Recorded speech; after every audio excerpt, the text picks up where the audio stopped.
Hello, everybody. This is Hondo Carpenter, your Las Vegas Raiders beat writer on Sports Illustrated, the host of the Las Vegas Raiders Insider Podcast, and an NFL senior writer. I have been telling you all I had a very special guest coming, and I have been so excited for you to meet this guy. If you watch NFL Network, you've seen him, and he's around all the time. He's now in NFL, works the league, but 40 years as a team executive. When I was the beat reporter covering the Lions, every game, home and away, practice every day, I got to know him. And I can tell you over the years, I've covered so many different teams, and 95 to I'd say 99% of the teams I've covered, I've become friends with the PR people. And this guy became more than a friend. He's a brother. I love him dearly. I got to watch little Billy grow up. Now he's not little anymore. I feel like an idiot saying that. He's a tremendous father. And of all the men, and I know a lot of great ones in PR, nobody holds a candle that held a candle to him as an executive.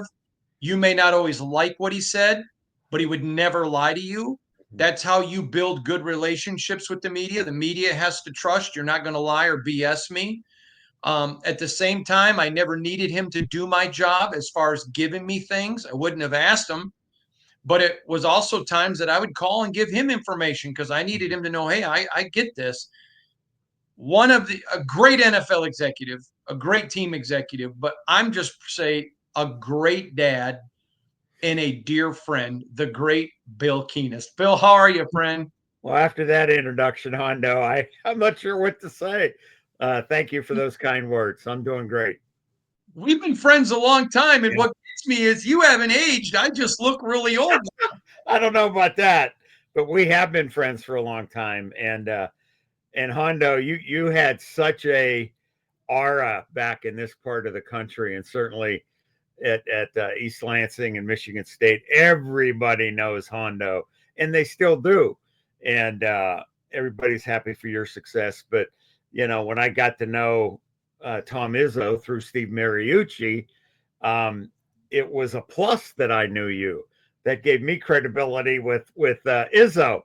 And then just watching how you've sort of been a step ahead of the media realities over the years. And, I had the great fortune, as did you, to see the evolution. My first year in the NFL was 1981. And what's so much so much of what's being done today wasn't even a dream back then. And you rode the wave. And like I said, I felt you were always ahead of the curve with, your social media, the websites you've done, and just the reality of understanding and delivering content to fans that just love sports, love football, love the NFL. And, it's been great to share the ride with you, so to speak, over these years. It's been a lot of fun. So Yeah. before we're going to get into a lot today. Fans are going to be thrilled. This is going to be like a ice cream bar buffet. It's going to Yeah. be so many nuggets and treats for them because you're just a walking encyclopedia of knowledge. But I want to start with something that recently got a lot of attention. I was Yeah. sitting in your office. Sheldon had been there, Matt Millen had been there, but in your office walks this little kid in 2004. Mm-hmm. I say a little kid. I mean, he played football in Michigan. Mm-hmm. And he leaves the room, and you start talking about that guy's a whiz kid. You give him 2 jobs, he'll do 4. I mean, that he is so driven. He's such a hard worker. Mm-hmm. And you really admired him, as did Matt, as did Sheldon. I'm not saying others didn't, but that nickname always stuck. And I've kept my eye on Spytek, John Mm-hmm. Spytek, a long time. And at his opening presser, I reminded him what you said, and he laughed. He goes, my friends and family told me that story. I didn't know that he called me that, but for you, you did, and I crown you with that. But my point is, what did you see in John Spytek Mm-hmm. that you knew even when he was an intern? This kid's special.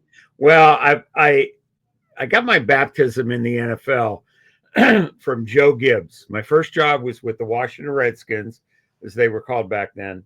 And Joe is still a friend. I spent a wonderful 10, 15 minutes with him after the playoff game at Ford Field a few weeks ago. He came in for the game to support Washington Commanders. And I learned from Joe a lot of things about life, about faith, about leadership. And the one thing that I learned from him was everything matters. And it's the sum of the whole, not the sum of the parts. Joe and Bobby Beathard, to give Bobby credit too, because Bobby built that team, the general manager. But the sum of the whole, not the sum of the parts, can be applicable to people too.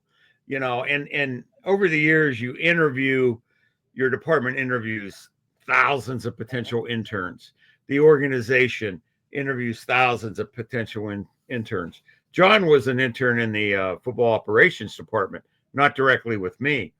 But what I would always look for in people, it's not the resume that shows you graduated #1 in your class and you achieved this and that. I would look for, if possible, and most of this comes from just getting to know the person, but the intangibles, the integrity, the character, the work ethic, because you could have all those other things, but if you don't have the intangibles, the work ethic, the character, the integrity, the commitment, the servant mentality that I've tried to espouse forever, I don't think you're going to make it. And hearing and watching John, hearing from other people in the organization, and watching him, and obviously knowing where he came from, that he played at Michigan. I'd gotten to know Bo Schembechler during my time in that role with the Lions, and this was obviously before Bo passed, and just knowing that culture and what it took to be successful there. And then just his drive to not only work in the business, but understand what it was going to take. I'll start anywhere. I'll start as an intern, and who knows what might happen in 2025. I might be introduced as the GM of one of the most iconic franchises in sports history, let alone the NFL. So I can't say that we were that close, but we were close enough for me to make that observation and recall, what an impression he made on people. And I'll tell you something else very interesting about that time frame, Hondo. I don't know. John may or may not know this, but our department, the PR department, and it wasn't me, it was Matt Barnhart, my assistant. Yep. We were interviewing interns for our department for that season, for 2004. And one of the candidates, someone that we interviewed, was none other than Brad Holmes, the Lions general manager. And Brad ended up going to Atlanta for an internship, and his boss down there was Arthur Trish, who I had hired in Detroit, the Atlanta Hawks. Let me clarify that, not the Falcons. But I remember seeing Brad before the Thanksgiving Day game this year. And I hadn't met him yet. He had been in town, but I'm doing my thing with the NFL. He's obviously extremely busy with the Lions. And I went up to him. I didn't, have any, preconceptions about if he even knew me. And I go, Brad, I want to introduce myself. Bill Keenist. Oh, Bill. He says, man, I've been, hoping to, meet you at some point. Where you been? How you doing? Blah, blah, blah. And I said, now, we probably did you the greatest favor in your career. And he started laughing, and he remembered vividly the interview. So it's just remarkable if you look at people like John and Brad and others that have made that journey. And there's intangibles, there's work ethic, there's character, there's integrity. And it's really, it shouldn't surprise people, but I think, not everybody has it. Obviously, not everybody has. And I come back to the servant mentality. And that's what I really got from Joe Gibbs, and tried to apply that personally and with my staff members, in my various departments over the years. But yeah, I'll tell you what, he did a great job. John did a great job with that press conference. Press conference are just that. You don't get any extra points for a press conference, but he did a great job. And I think you guys don't realize, I say you guys, I'm meaning the Raiders, what you have in Pete Carroll. I am so impressed with that guy. And again, he has the football resume. Okay. But I'm not talking about that. I remember talking to people that have worked with and for Pete at his various stops. And to a person, they all rave about him, not as a coach, as a human being.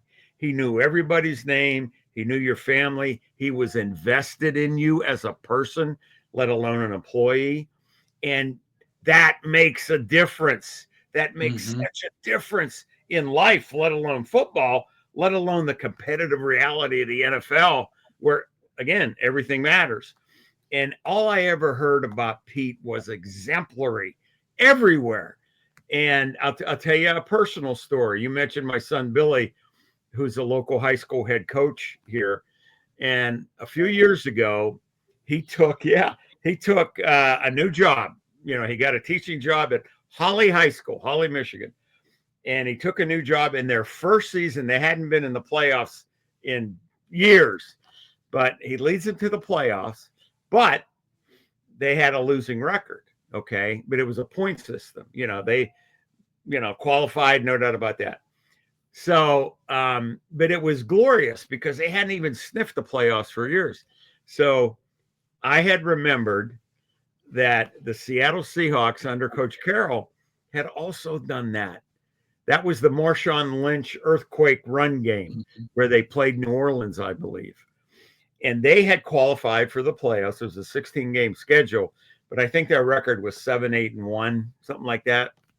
So, one thing is, when you're in the league as long as we are, you have a lot of good friends and colleagues and contacts. So I took a shot. I'm trying to help my son. I love high school football. It's the best. Friday Night Lights, all that stuff. So I got through to a colleague, a friend at the Seahawks, and said, hey, here's the deal. Do you think Coach Carroll, I almost embarrassed asking it, but I said, do you think he could do a short video, saying, hey, guys, the most important thing is you made, whatever. You made the playoffs. It's not about your record now. Everybody's 0-0, blah, blah, blah, blah, blah. And then play it to the team before the playoff game. And you know what? He did it. It was wonderful. And I got chills when I watched my son show that to the team. They played a longtime rival, a much better team, a powerhouse. And our team was winning into the fourth quarter. It was one of those classic, gut-wrenching high school football games. We didn't win, but I just wanted to say that about Coach Carroll and certainly about John. But I have as much respect for Pete. I worked with him at a couple Super Bowls when I was working for the league at the Super Bowls, and just a class act. And you talk about energy, Hondo. Holy crap. That guy exudes it, and it's contagious. It's real. That's the most important thing about coaches. Players will find out if you ain't real, okay? And Coach Carroll is real. And, the Raiders had a number of really close losses last year to good teams, and they beat some good teams. So, as I can attest from what the Lions have gone through since Dan Campbell and Brad Holmes took over, you could turn things around pretty quick because it's the power of the sum of the sum of all, not the sum of a few parts. Bill, we're going to talk about several subjects, but for 40 years you were a team executive. Now you are in working for the NFL, the actual league. And I'm going to ask different questions, but first I'm going to ask you from a team perspective. I remember sitting in your office in 2003, and you and I were having, and it was off the record then, it doesn't matter now, it's 21 years later, but we were having a frank discussion about, is there enough content for the NFL network? Yeah. What are they going to do? You just can't show the same games because they're 3.5 hours, and eventually you run out of games, and who's going to want? We never thought the proliferation of where it was at. Yeah. I'm just curious, when you look back at it, I remember having this conversation with Izzo about the Big Ten Network. Yeah. When you look at the NFL Network, which give them all the credit, Yep. they set the standard. Mm-hmm. They're the best conference, the best league network anywhere. Mm-hmm. Everyone else is pretenders. They are the contender. When you look at the proliferation and the growth, are you ever just amazed? I am and I'm not, because things don't happen by accident. And what the NFL has done since I got in it. So my first year was 81. My first off season was this time of the year in 82. And there was nothing going on, not even remotely compared to today.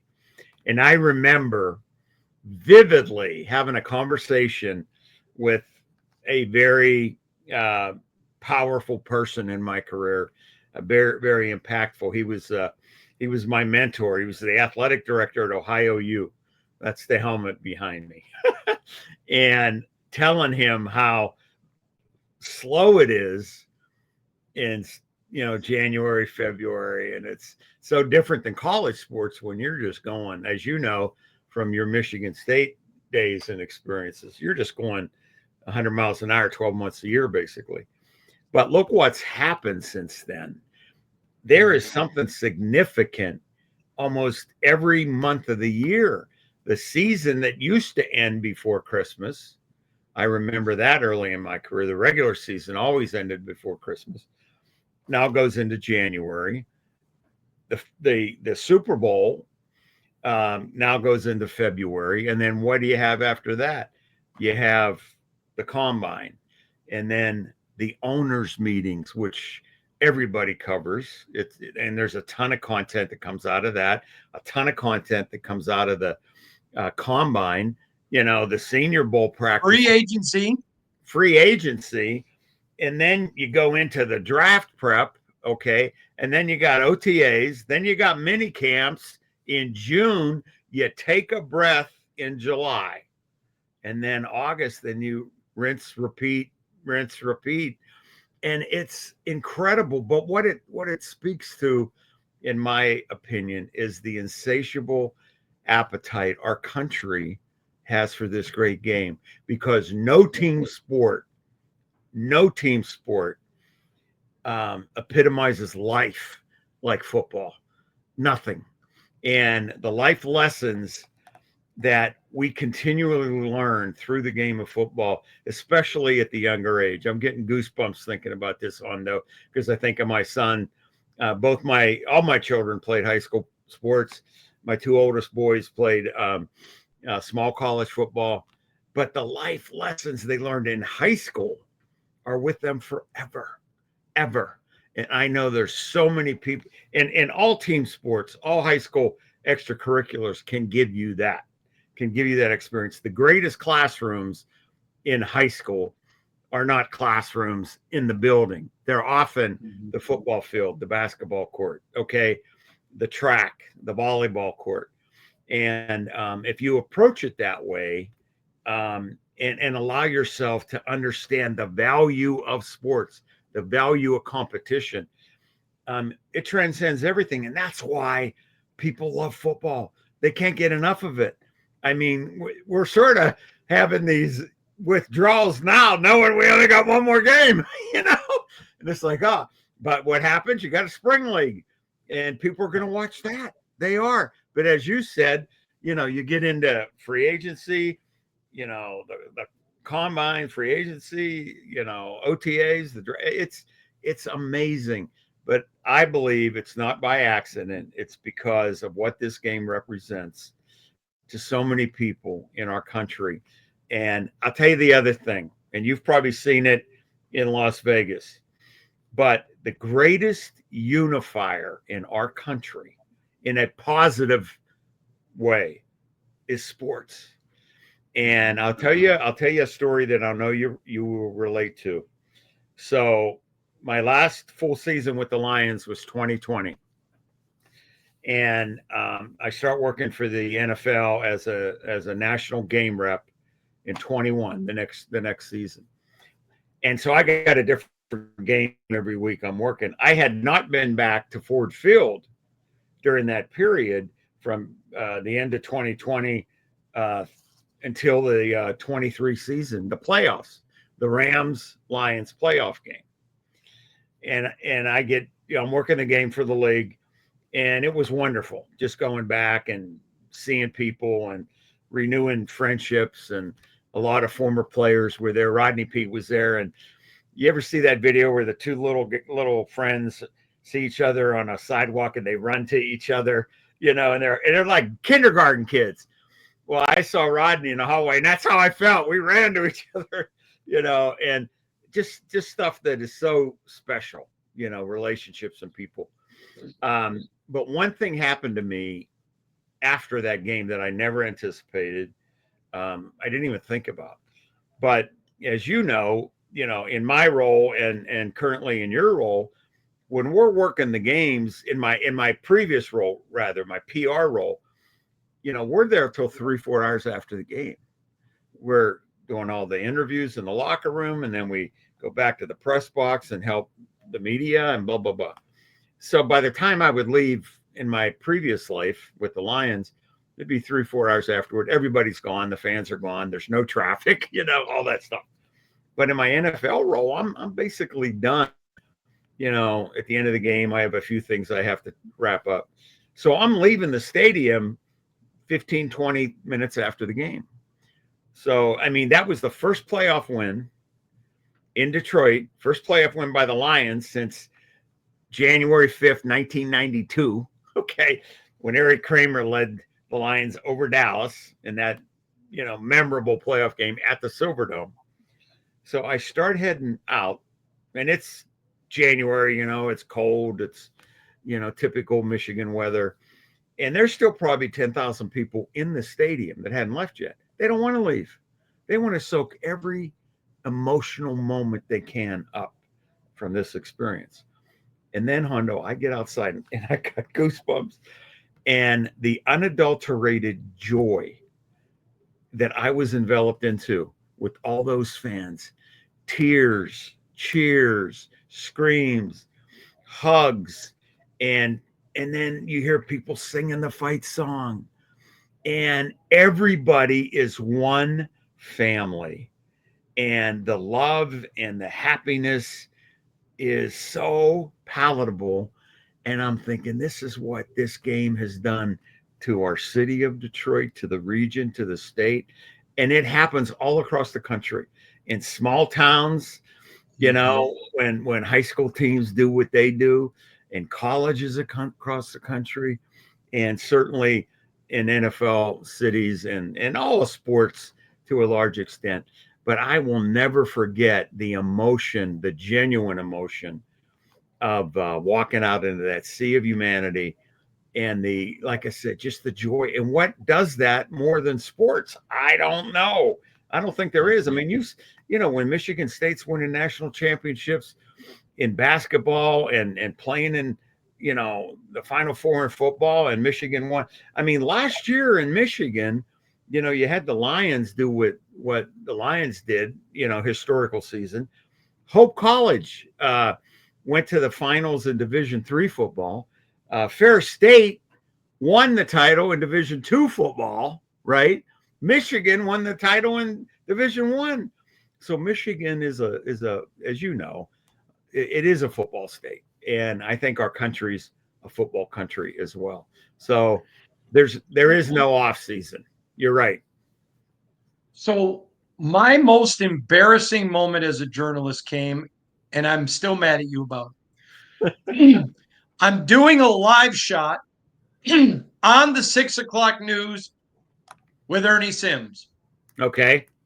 Now, I had no idea. I knew Ernie liked animals, but I didn't know to the extent. Yeah, neither did I. But we're going to have him live on the news. And you said, oh, he may bring a pet with him because he puts a pet in his locker. Are you okay? And I'm like, yeah, whatever. It'll be fun. Yeah. So I'm doing the news. I'm looking right at the camera. Ernie comes because we're buddies. He puts his arm around me to let me know he's there.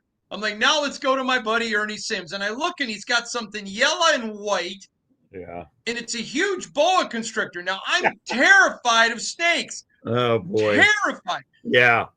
And you're on the side. Now I'm so mad at you because you're on the side just cracking up. Yeah. And I'm on live news. I'm trying to at least look presentable. And then all of a sudden I'm interviewing Ernie like this. And out of the side, I look and something moves and I look and his boa constrictor had gone all the way around and was looking me eye to eye. And I jumped and freaked out like a little girl on my bear and in my earpiece. Hondo, get it together. And I'm like, get rid of that snake. Thank you, Bill. You're welcome. Yeah, I knew you would like that. it was good for the ratings. That's good. All right, I want to talk to you about something that happened with Ernie. I tell this story a lot, but I don't think the average fan, not because they're ignorant, but they don't get the access that I get. They're not in the locker room every day. Yeah. They don't understand the beating on these men's bodies. So here's Ernie, first round draft pick. I mean, you remember he was chiseled like granite. Oh yeah. I've seen a lot of people in as good a shape as him, but never anyone better. Right. Okay. And I remember walking in, I think it was after a Bears game, but it may have been a Packers, but walking in and he said to me, Hondo, before we do an interview, can you help me put my pants on? Yeah. Yeah. And I'm like, of Think course. about that. Yeah. He goes, I'm just in too much pain. And I remember, I'm pulling his britches up and he's crying. Yeah. And I said to him, are you all right? And he says, I will be. He just goes, just take a few days. Bill, I don't like this going to 18 games. I don't like it at all. And I know you work for the league, so I'm not asking for an opinion. I don't like it because what happens is years ago in Hartshorn, Oklahoma, I got to spend a day with Warren Spahn, the great baseball pitcher. Oh, yeah. And I remember saying to him about modern baseball. And he said, I threw tens of thousands of innings. Yeah. And he said, and when I was a kid and they gave you the ball, you knew you were pitching 7 or 8 innings. So if you get down 10 runs in the first, you got to pitch your way out of it, kid. Yeah. And he goes, I don't like this anymore. He has a pitch count. He goes, I think it's why guys get hurt. They don't build up strength, but I'm going somewhere with this. I would rather see him go back to 16 games and expand the playoffs because they get more money for playoff games. Right. But as everyone's just like, oh, we got to add more games. Yeah. People don't tune in to watch backups or some guy that was bagging groceries the week before. Sure. And I don't think people appreciate. These men make a lot of money. We both know that, and we both know they appreciate it. Right. But I don't think sometimes when it's add more games, that they understand the physical beating of the game of football. Would you talk about that part, please? Well, I concur. It is such a unique reality what the players go through. And I have such profound respect for each and every one of them. And I'll relay one story. Calvin Johnson's rookie year. And Calvin was as fine a human being, as great a player as I ever had the good fortune to work with. So it's the third game of the season. We're at Philadelphia. As we're in the press box looking at the field, we're going right to left. And John Kitna throws a go route to Calvin down the left sideline. There's 2 guys on him. He goes up, and Hondo, he's parallel to the ground, 6 feet high. And he comes down, boom, right on his back. And he just lays there. And there was an audible gasp in the press box. And it hit me so hard at that moment that he has such God-given physical talent that no one can get their body in that position. Okay. Is that a gift? Yes. But it can also be a curse because there will be a consequence to that. And he laid there. He had a back injury. And that wasn't the first time that happened with him. There are numerous, games, plays where you can look, and he would do things that no other receiver could do, with his body, and he would have to pay the consequence. And he, by his 9th, 10th season, he was physically done. So there is a toll on players. But I will also say this: I believe, because I've been in it long enough, the league has never been safer than it is today. I agree. And I mean, when I was in the league with Washington, we practiced 3 times a day in training camp, huh. And twice absolutely we're in pads. Okay, so I believe that the leadership, not only of the league but of the union, um, of everybody involved, uh, are going to make decisions that make sense. Okay, I was in the USFL for a year. I went back home to Pittsburgh, and I was in and we played 18 games, and there was no discernible difference. And that was in the 80s when the game wasn't as safe as it is today. I do think your idea about expanding the playoffs is a good one. That intrigues me. That does, because that gives, however many with the expansion, you're going to add more teams logically, right? Mm-hmm. So that gives how many more fan bases a chance to dream and hope and be in it to the end, that otherwise, if we were still at 17, maybe they wouldn't realize that. So you're right about the physical toll it takes on the players, but the difference in their yearly schedules, off season, in season, training camp, is dramatically different. The equipment's a lot better, and just the treatment that they have available to them is a ton better. So I share in your admiration and acknowledgement of how physical the game is. People don't know unless they're there, like you have been there, and see it with your own eyes. I remember a game in 1994 or 3. We're playing Green Bay at Old County Stadium in Milwaukee. There was a period where the Packers had to play 3 games at County Stadium, 3 regular season games, as part of some deal contract. It might have had to do with the TV market. I'm not sure. But all I know is we played 3 games in Milwaukee, or the league did. And this was one year that we got one of those games. And we had a rash of injuries at the linebacker position the game before. And Benny Blades, our safety, played linebacker in that game. And Benny Blades, there's no player that comes close to Benny, in my opinion, that I've ever been with that was tougher than him. Maybe some just as tough. But that guy, I love Benny Blades. He was a warrior. And I'm telling you, Hondo, when I saw him in the locker room after the game, I saw more ice than I saw skin or people. And he would, I mean, you hurt watching him walk.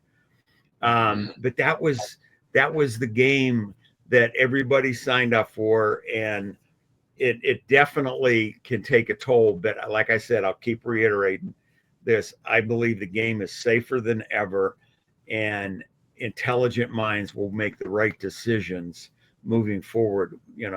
When you hear a lot, you see a lot about an 18th game season. So I guess we'll have to see. So I'm going to talk to Roger Goodell again about that, cutting back but adding more playoff teams next month.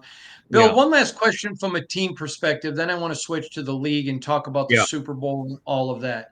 yeah, But people do not understand the massive amount that goes into a football program going for an away game.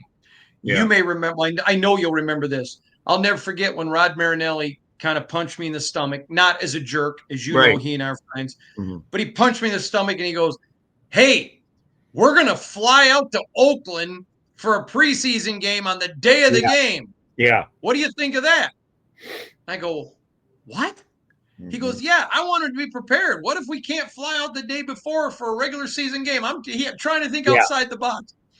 And he goes, "Don't give me, that's the same reaction I got from Keenist." And Yeah. but the thing that I love is people don't understand packing of all the gear, and it's Right. massive. Yeah. I mean, all of the people that go, hotels, buses.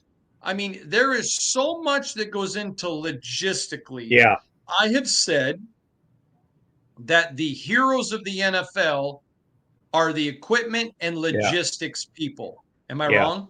No, you're not wrong. I mean, just it's such a big event. Just think of the magnitude of the event.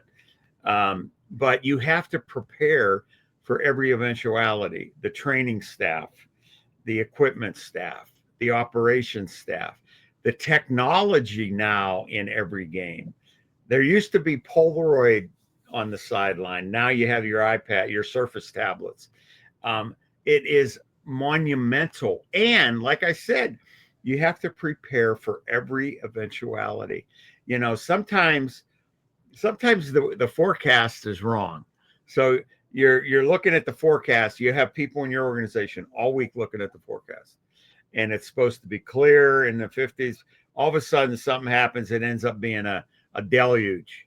So you have to take interchangeable spikes for the shoes, depending on the surface. You have to take rain gear. You have to take multiple uniforms. Helmets break. The mechanism in the helmets, the coach to quarterback, coach to linebacker, the technology has ramped up and made what you're saying even more of a magnitude of a job. And but you're right, it takes a ton. And I'll tell you a funny story about that game you were referring to. So Rod had a method to that. He had he wanted to not only prepare for potential eventualities, maybe it happens during the regular season, but as I recall, more than that, he just wanted to see how his players would respond. Okay. Because training camp is preparing you for the season. How are we going to respond to this? Rod was on Tony Dungy's staff in Tampa, and unbeknownst to any of the players, they get up at 6 a.m. and they're expecting a day of practice at Tampa Stadium, whatever. And all of a sudden they're told, get your gear ready. We're going to Jacksonville for a scrimmage. They didn't even know it. So they take a 3-hour bus ride, scrimmage the Jaguars. Okay. Rod was on that staff. Other coaches have done similar things. So we get to Oakland and we go to a hotel and we're just hanging around, blah, blah, blah. But he learned a lot about the team in that setting with those stressors that he, put on the team. But the funny story about that, and you'll appreciate this being a part of the media. So a few years, how many years later, I think it was 2016, Jim Caldwell's the head coach. Another phenomenal human being, a great leader, a great man. He's the coach, and we had won a couple games in a row. Matthew Stafford doing Matthew Stafford last minute, leads us to a winning touchdown. And a columnist for the Free Press takes a real sarcastic look at because Jim said after the game, basically, you got to have faith. You got to believe in the unseen. He talked about the importance of that in a team concept. And the writer sort of was sarcastic about that. He says, that's like Rod Marinelli taking a team to Oakland the morning of a game only to get blown out by the Raiders. And I see that and I go, where's the word preseason game? Where's the quantification of that? He did it on purpose. So Hondo, I literally went down to the press room that you know very well, and it was Monday morning, so the media's coming in a little late for the afternoon press conference, the head coach, and that writer's there along with the other beat writers, and I say, hey, that was a preseason game, and you're comparing it to a regular. You're criticizing that, but you didn't have it anywhere near in the proper context. And he goes, so? And I'm like, Coach Marinelli did that on purpose. It was a preseason game. Okay. And he refused to see any logic in that. And this is a writer that's covering an NFL team. And I said, and his colleagues were like, they were bewildered by his defending that position. It made no sense. And then I'm like flabbergasted. And I go, you got to be kidding me. Okay. And then I said, I have a question for you. What was our record in 2008? And he looks at me. He goes, you guys were 0-16. I go, no, we weren't. We were 4-16. We won all 4 preseason games by your rationale, right? So, but yeah, that was a unique test that Rod put the team through, and he learned about some players, and that's what I thought it was great. Yeah. I'll never forget. He said to me, "What do you think of that?" And then he accused me of being you, and he goes, "Don't tell my players. I know you talked to them all. Yeah. I want to surprise them." Yeah. It was. I mean, I think it was effective, and I thought for what he was trying to do, it was brilliant. Well, and there's where you can look at how the players would react to this. In the good, I say good, the players you can win with are going to say, man, we got a head coach that's going to go outside the box to help us prepare to win. Doesn't always work, doesn't always lead to playoffs. But when players see that in a coach, they appreciate that. They love that aspect of it. So, they're going to believe where his intentions are. And throughout the season, when he comes up with something else that might not make sense to them in the moment, they're going to realize the benefit of it. All right, let's switch now to the NFL. As you know, I have so many friends that play or have played, coach or are coaching, executives or still being executives. It's just because I've been doing it a long time. It's not because I'm good, it's because I'm old. And one of the things that I'm constantly talking to people about, including you, is when things happen, I want perspective. The Super Bowl, Bill, my first one, I was a kid, Pontiac Silverdome. The first time it had gone to a northern state, my dad took me. It was a great experience. I don't remember it was any more security than going to a Michigan State football game. Right. And now, I mean, I leave in a couple days. I'm going to be in NOLA for 8 or 9 days covering the Super Bowl. It's mammoth. Yeah. I'm doing interviews in Japan, in Europe, Yep. talking about the Super Bowl, covering the teams. It has now become, it is no longer a football game. It is a nationwide event. Yeah. It is massive beyond unbelief. As you sit back, now you worked 40 Super Bowls. 30. You're now 30, at work for the league. When you look at how big it has gotten, I'm just curious, what are your thoughts? Because you've seen it like I have. Yeah. It's hard to really explain, the evolution of the Super Bowl. My first Super Bowl was the year after that one that you went to at the Silverdome. It was when I was with Washington, and we made it to Super Bowl 17 against Miami. It was the John Riggins run. It was at the Rose Bowl. And the two things that I took from that experience was, and I'll tell you a funny story about that Super Bowl. So I had to go out a day. We only had 1 week between the championship game and the Super Bowl back then, because that was a strike year. 82, it was a 57-day strike by the players. So we had to play an extra regular season game in January. So the schedules were adjusted accordingly. So consequently, we only had 1 week between the championship games and the Super Bowl. So I had to go out a day or two early to take care of some logistics and some PR stuff. So I had a meeting, I think the day I got there. Maybe I drove right there from the airport. I'm not sure. At the Rose Bowl to meet with the head of NFL PR to go over the flip card, right? The starting lineups, the roster, try to make sure everything's right. And I remember we met in a building on the grounds or in the stadium, I'm not sure. But the head of PR for the league in that meeting was a gentleman named Jim Heffernan, and he had a PR intern with him. Guess who that was, Hondo? No clue. Roger Goodell. How about that? You got your John Spytek. I got my Roger Goodell. He started in PR. He interned for the Jets. He interned for the league. So, but anyways, the two takeaways from that experience for me, and I'm young, right? First job out of college, is how big it was. Just big. Everything about it was big.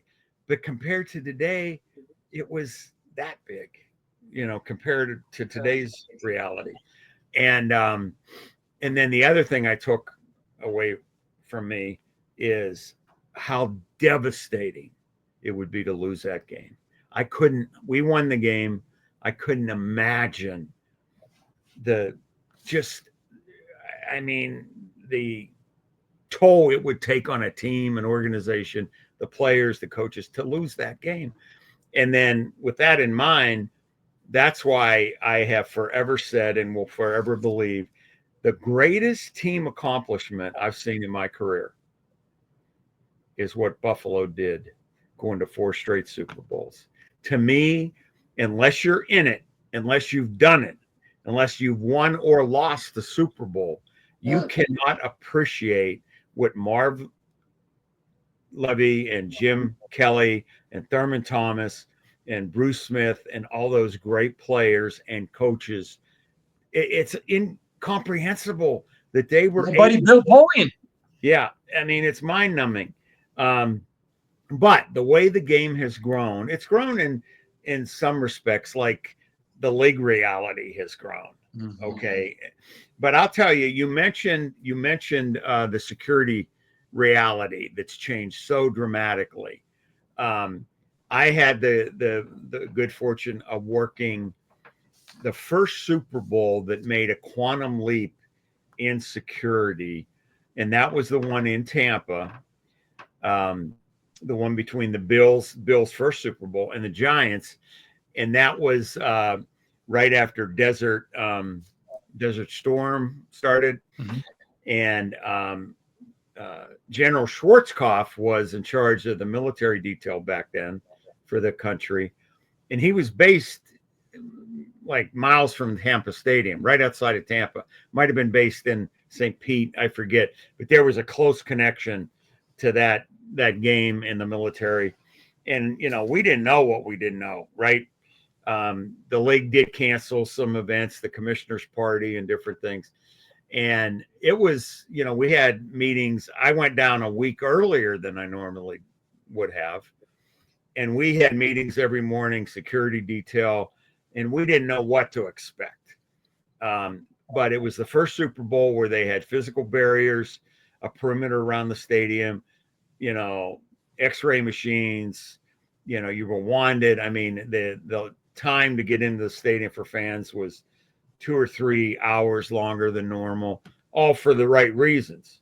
But I'll tell you the story. So it's Thursday before the game, and myself and my counterpart from the Seattle Seahawks, Gary Wright, we are working the game, and we're in the media office at the league hotel.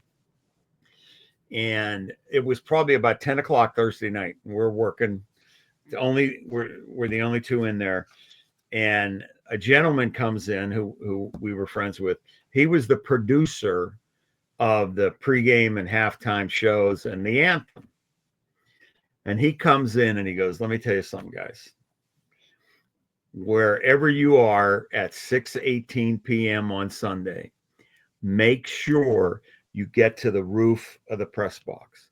Now, the old Tampa press box, not the current stadium, was enclosed. Right. It was all glass.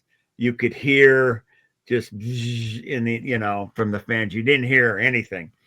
But the upper level of the press box, there was a wrought iron ladder, like you'd go into an attic in a some kind of warehouse. And he said, make sure you get to the roof for the anthem. He had just come from the stadium where Whitney Houston rehearsed the anthem. And he said, it's the best ever. You have to hear it, not in the press box where it'll be muffled. You have to hear it in the open air. So the day was a nightmare. I mean, there were so many issues with the security, with all the stuff. You'll appreciate this. We get to the stadium that day. Kickoffs around 6:30. We get to that stadium. I think we got there at 7 a.m. because you don't know what to expect with all the new security protocols, everything. We get there and we're setting up for the game, and we cannot find the duplication paper for the press box, for all the stats, for all the play-by-plays. 150,000 sheets that we were assured were delivered to the duplication room. There's like 20 massive Xerox machines. We have a crew of people from IBM or wherever, and you know how much information you get in the Super Bowl. We're constantly, first quarter stats, halftime stats, other information. It's 150,000 sheets of 8.5 by 14 paper. We can't find it. And we talked to the guy. He was from the Hall of Fame. He assured us he delivered it on Tuesday. God only knows where it ended up. So I had to find, that was my responsibility. I had to find 150,000 sheets. So it's a Sunday, and not all the stores were open on Sunday like today. So I probably went through the Bucks, Tampa Bay. I don't know, but I got to one of the Home Depot or Office Depots, or one of the office stores, Staples, I don't know, whatever. And they had it, and I had to take a panel truck and load it up, and I had a crew with me, and we couldn't get close to the stadium because of the physical barriers. So we get these push carts, and let me tell you something else about that day. It was a typical muggy day for almost the entire day. It was hot, it was muggy, and then you add all the other elements into it. So it wasn't a very comfortable day. So we had to deal with that, and we got it done. So anyways, we look at our watch. I look at my watch, and it's, I got to get to the roof. Okay. It's close to the anthem. And Gary's doing what he's doing. I'm not sure where he was. We weren't together. So I start to make my way up to the roof. And Hondo, this is one of my all-time life experiences, life memories. So I'm about to, walk up the ladder, and there's just a hole in the floor of the roof, right? You just sort of squeeze through. And the space up there was probably equivalent to maybe 2/3 of the size of an end zone. So it wasn't as big as the whole press box. It was not that big. So what am I expecting when I get up there? Nothing. I'm expecting a roof, right? I'm climbing up there, and as my head gets above the opening to the roof, what do I see? I see about 200 uniformed military personnel in position. I'm getting goosebumps, man, with radar, with guns, with binoculars, with sonar. I see the choppers with a 1 mile radius, no fly zone. And for the first time in my life, I had such an appreciation for our military, our service men and women, and war. And it blew me away. I mean, I grew up in the Vietnam era where I saw the reports by Walter Cronkite on the evening news, but this was real.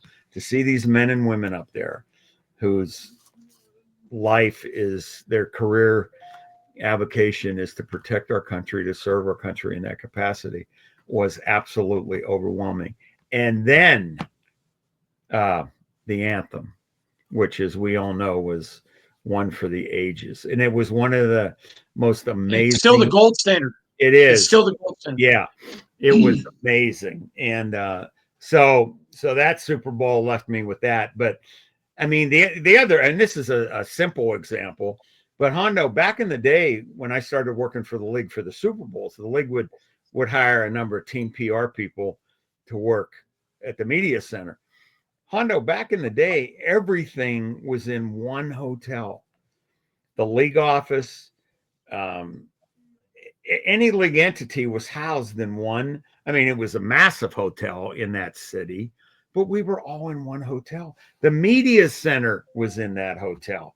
All the parties, except for the commissioner's party, which was at a larger event, a larger venue, you know, we're all in that hotel. Now you've probably got 20 different locations, 30 for all that stuff.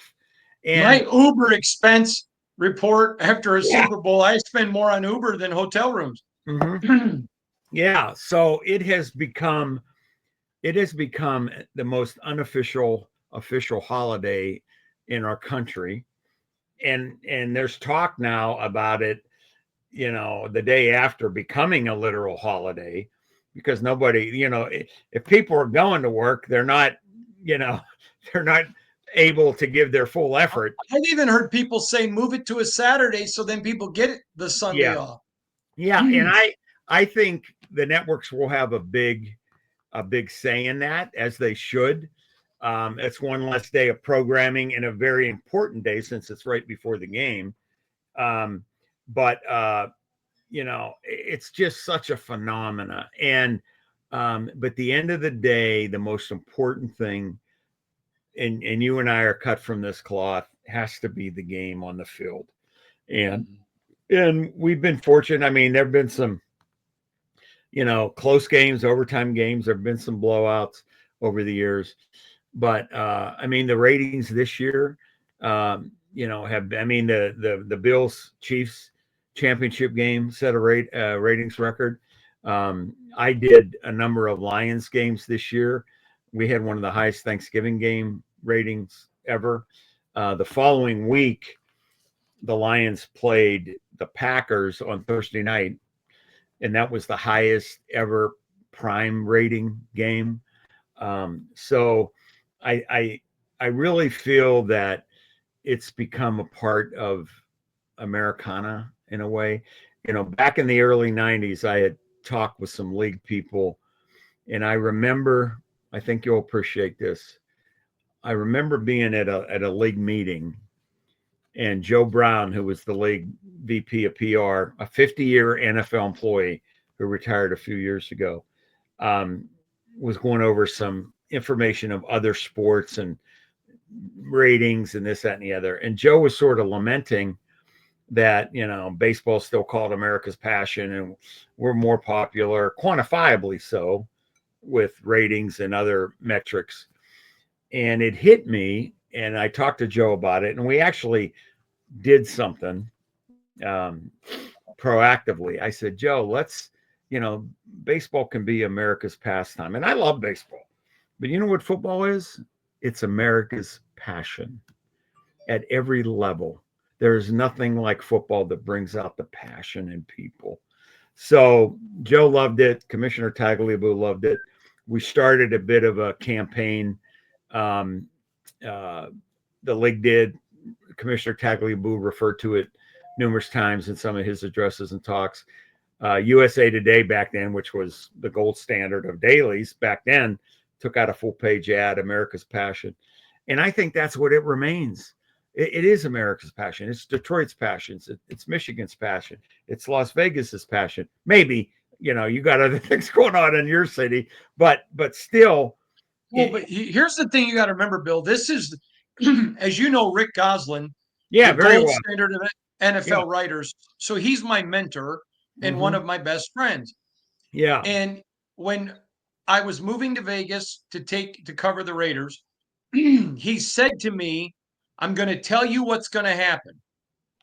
I said, Yeah. okay. He said, when Jerry's World got built, it became the destination where every fan base wanted to go if they're going to pick one road game Oh, because yeah. it's Dallas, it's relatively good weather, whatever. Yeah. He said, Dallas can't compete with Vegas. Mm-mm. And he goes, there's so much to do, hotels, it's not expensive, the weather's always great. He Yeah. said, I'm going to tell you something that you need to write about before it happens. I said, all right, what is it? He said, they're never going to again have 99% of the crowd being Raider fans. because every fan base will pay whatever it takes, because they're not just going to Vegas for a game. They're going to show up on Friday night. They're going to party. They're going to party all day Saturday. They're going to party Sunday, go to the game, party and gamble. And I'm telling you, since the Raiders have gotten there, obviously I've seen several games where they have home crowd. I've seen several where they didn't. Right. And Rick looks like a prophet more and more every day. All right, before we let you go, I cannot believe it's been an hour.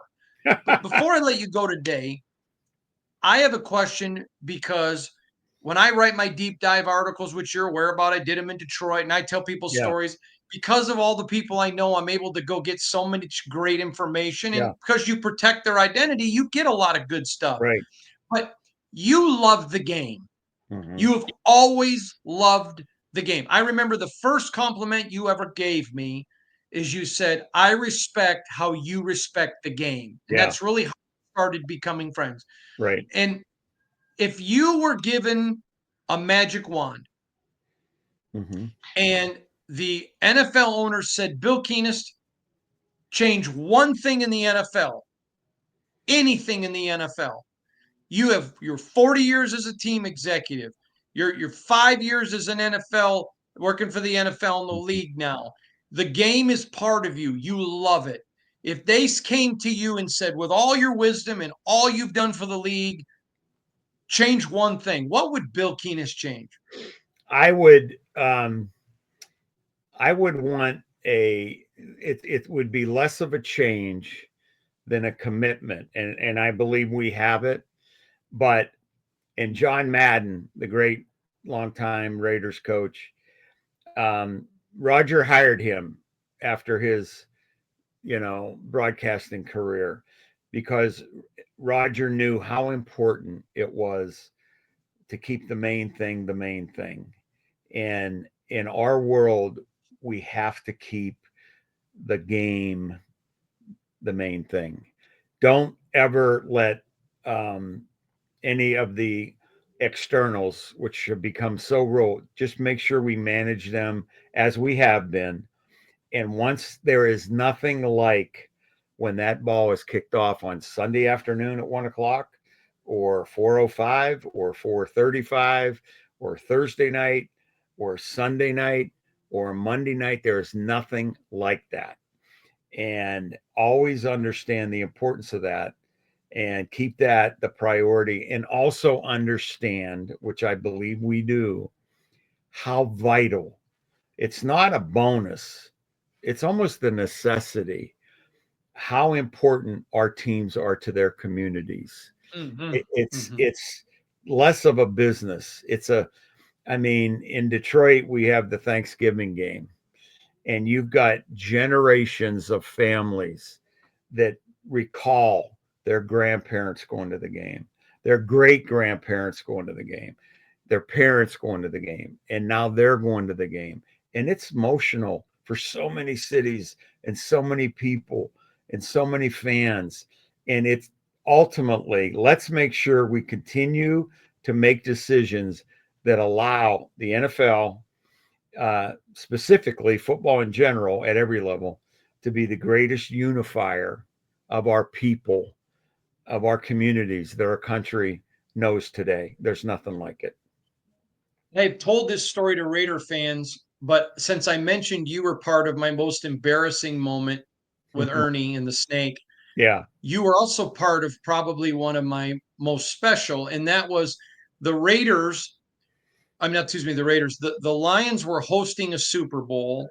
And so they came in for a preseason Monday night game. Do you remember that? And they usually didn't do that, but they wanted to get a feel of the building because it was the new building for the Super Bowl. Yeah. And John Madden was in town. Yeah. He did the game that year. Yeah. Huh? They did the game that year. He was with Al Michaels. Yeah. And I remember I was able to get him to sit down for a one-on-one with me. Thank you, Matt Millen. Yeah. And he invites me on the Madden Cruiser. Yeah. And you and I were there. And as I walk in and my camera guy's following, and Madden looks at him like, I invited him. And we go on there and he's like, "Big guys like us." I mean, he's got snacks all over the table. But I remember getting off the bus and you were there. And at this point, yeah, we worked together, but we were friends. Yeah. And you put your arm around me, you go, do you realize how special that was? Yeah. Madden doesn't just invite people on the No. bus. No. And Madden loved you. Yeah. But I mean, the point was is that was one of those ethereal moments I will take to my Mhm. grave. Yeah. And it was a great moment. And every time I saw him after that, Yeah. no, Yeah. No, that was great John. moment. Yeah. Can I share my all-time Lions memory with Please, you?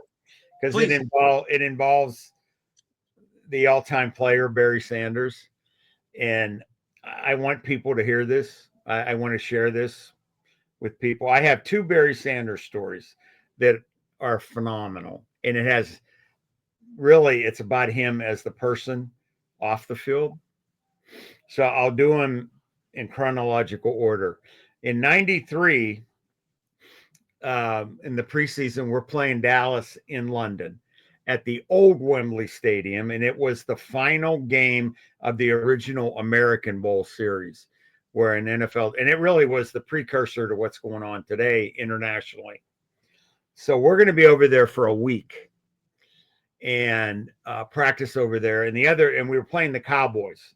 So it was Jimmy Johnson's. That was his last year as a head coach, I think. So, anyways, our hotel was right around the corner from the Hard Rock Cafe London, which may have been the only Hard Rock back then, or one of a couple. It was the original. It was iconic. And if you're in London, you're going to go to the Hard Rock. You're going to buy a T-shirt. You're going to buy a cup. You just had to go to the Hard Rock.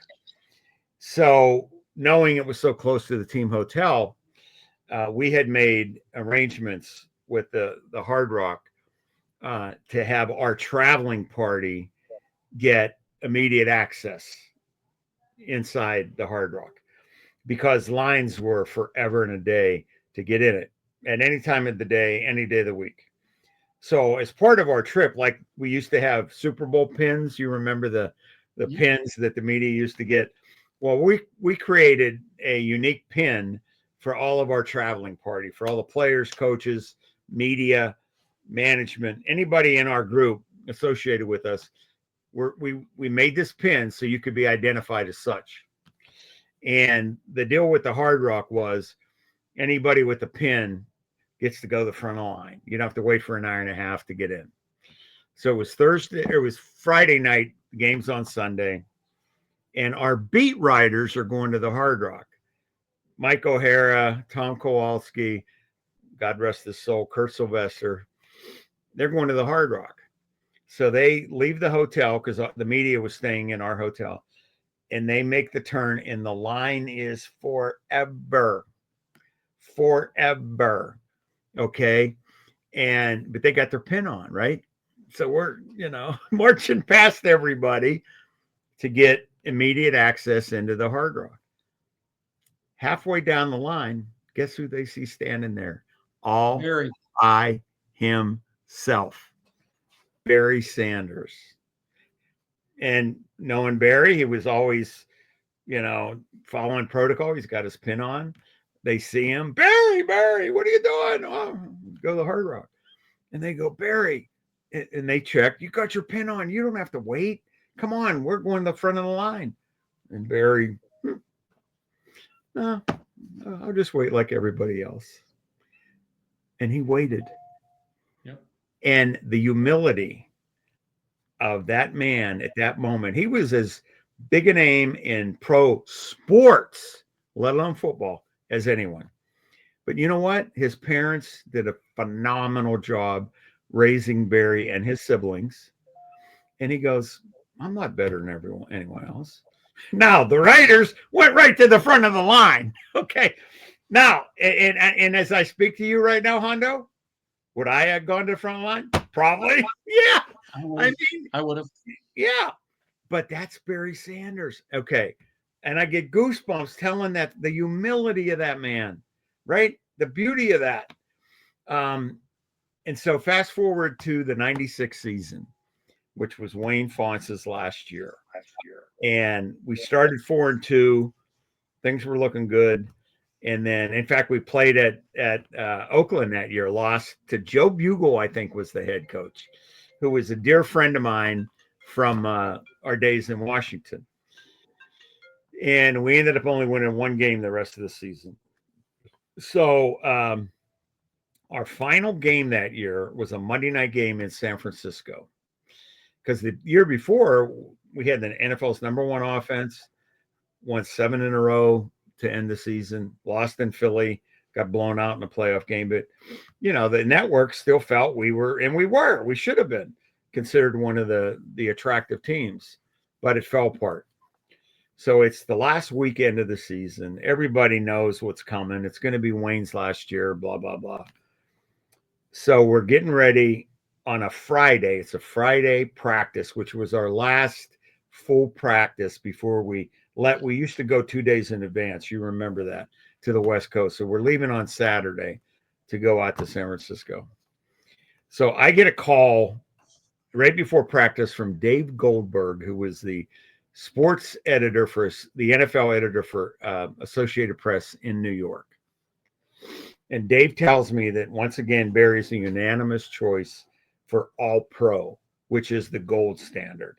You have the Pro Bowl and then the All-Pro, which is the entire league. It's the highest honor a player can get short of MVP. So Dave tells me that they're going to release the story about who made All-Pro later that afternoon. Can I get a few quotes from Barry for the story? Eighth straight year unanimous selection, or ninth straight year, whatever it was. So I go, sure, I'll get him. And he just wanted a couple quotes. So I rushed down the locker room, and most of the players are already out at practice. Okay. So I see Barry, and he's hurriedly getting his uniform on, and I say, hey, Barry, I need blah, blah, blah, blah. He goes, okay, yeah, just see me after practice, and I'll get you what you need. So practice ends, and it's last week of December, cold, dreary Michigan day, overcast, typical Michigan December weather. And we're inside the Silverdome practicing. So after practice, I'm with Wayne Fonce, and we're doing the media stuff, and players are doing their interviews. And by the time I'm done with the head coach, I look around and Barry's not there. Okay, so he must have gone in the locker room. Well, by the time I get in the locker room, most of the players had already left, right? A lot took that pill shower they talk about, that shower pill, rather, shower pill that I talk about, because the season was over. Everybody knew it was. I'm not, justifying it. I'm just saying that's the reality of the last week of a season where you only won 5 games. So I'm looking for Barry. His clothes are still in his locker. So maybe he's getting treatment. Nope, not in the training room. Maybe he's getting a shower. Nope, not in the shower area. So I'm thinking, is he watching film? Where is he? Nope. I look at all the rooms. And in the time that it takes me to look for him, I mean, almost all the team's gone by now. So I think, is he doing something on the field? Is he doing an interview? I mean, where could he be? So I walk back out into the tunnel of the Silverdome, which you remember. And the tunnel leads to the field. But right off the tunnel, before you go through the big door onto the field, is our weight room underneath the bleachers at the Silverdome. And I think, he wouldn't be in there. There's no lift, there's no coordinated team lift or anything. I open up the door and I hear the clanking of the weights. I turn the corner and there's one player in there lifting. Barry Sanders. Of course. There's God-given realities to greatness, but there's also individual, factors involved. And I'm okay. He sees me. He says, sorry, Bill. I'll be done in a half hour. He's getting a legitimate lift in. The only player in that room. Okay. So now I wait, go up to my office, come back down 20 minutes later, whatever. I go into the locker room. It's dark. There's nobody around. his locker still has his clothes in it. So, okay, is he still working out? I go to the weight room. It's dark. Okay. I go back in the locker room. I'm looking in the team rooms, meeting rooms, training room. He's nowhere to be found. And I'm like, oh, maybe he forgot. Barry could be absent-minded at times. So then I go back out into the tunnel and I'm just like, I check the weight room again, as I said, and not there. And I'm like, oh man. So for some reason, I thought, let me go out onto the field. I don't know if it was divine intervention or what it was, but I was like, I was pulled out. And again, by this time, if you can envision it, cold December, dreary day, cloudy, and the Silverdome roof was translucent. Okay. Right. So if it was a sunny day, it would impact the atmosphere inside. If it was the day that this one was, it would also impact it. Very dark, very gloomy. And by this time, the Silverdome operations people would turned off all the lights. There were security lights on, on one of the levels. And if you squint your eyes and in any situation, it's almost like a spaceship effect. Mm-hmm. So I walk in, lights are off except for security lights. And off in the distance on the field, running gassers is one person, Barry Sanders. And I'm like, I'm overwhelmed with just appreciation, admiration. I'm like, wow, I'm all goosebumps, Hondo. Just thinking of this. It happened 20 some years ago. And I'm like, no wonder, right? No wonder. So greatness is great. It is. We go into that. It isn't accidental. Yeah, we go into that last game at San Francisco, who had the number one rushing defense in the NFC, number 2 in the NFL. Okay. San Francisco needs a win for playoff seeding. So they're playing to win. All right. Barry was 109 yards behind Terrell Davis going into that game for the NFL rushing lead, right? So it was going to take a monumental game by him, by the Lions, to even come close to Terrell Davis. I'm watching that game and knowing what I just witnessed a couple of days before. Barry puts up like 178 yards against the number 1 rushing defense in the conference. And you've seen the run. It's an iconic run on the grass at Candlestick where he spins, 57-yard touchdown run. And I had tears coming down my cheeks watching him. Because that's the beauty of this business. When you get to realize moments like you did on the John Madden bus that no one can understand or appreciate unless you're in the business. And like I did in that press box at Old Candlestick, knowing what I had seen from Barry Sanders a couple days earlier, in the dark, in a dark, damp, dull atmosphere of the Silverdome, all by himself, running those sprints. And then on the turf of Candlestick a couple of days later, doing Barry things and ultimately winning the NFL rushing title. So those are 2 of my favorite stories. And it's more about the man, the person, the competitor, the humility of that individual than anything. So I appreciate you allowing me to share those. Well, I got to tell you, when I got off Madden's bus and you put your arm around me and you really let me know how big of a moment it was, Yeah. I appreciate that. Bill, like I said, I've become friends with so many people around the league and I cherish those, but I genuinely love you and you and I are like brothers. And appreciate that. I just appreciate you as a man. Hug Billy for me and tell him I'm sorry. I still call him Little Billy, will you? Yeah, I'll do that. Yeah, I'll do that. Thanks, buddy. We'll see you again soon, I'm sure of it, okay? All right, pal. Take care.